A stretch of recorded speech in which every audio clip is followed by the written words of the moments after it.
The Lighthouse Keeper's Heart.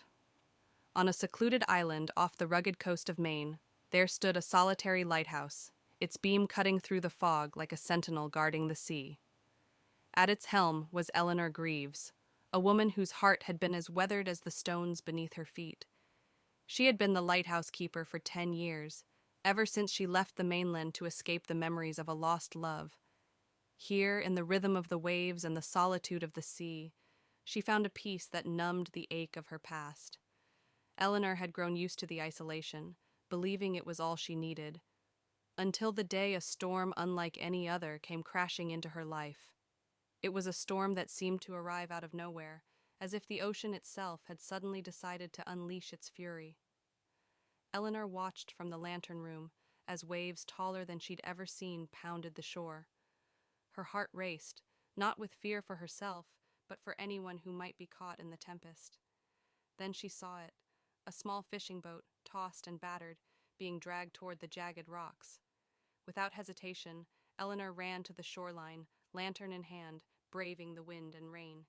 She yelled into the darkness, though her voice was lost to the storm.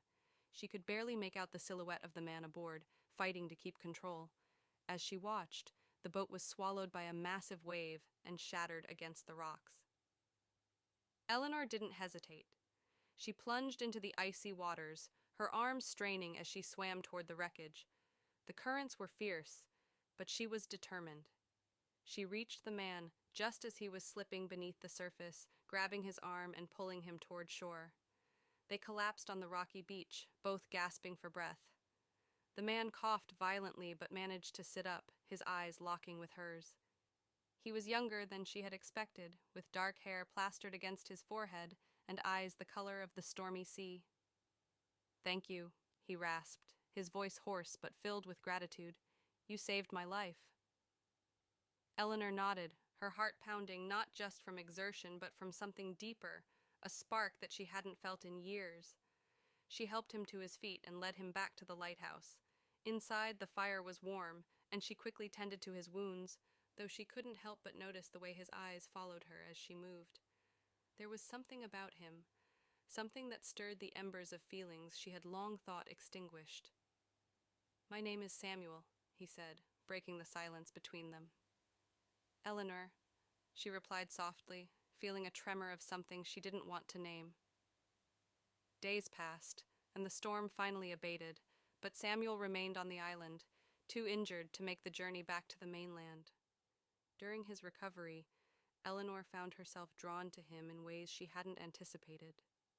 They talked long into the night, sharing stories of their lives, his filled with the adventure of the sea, hers filled with the quiet solitude of the lighthouse.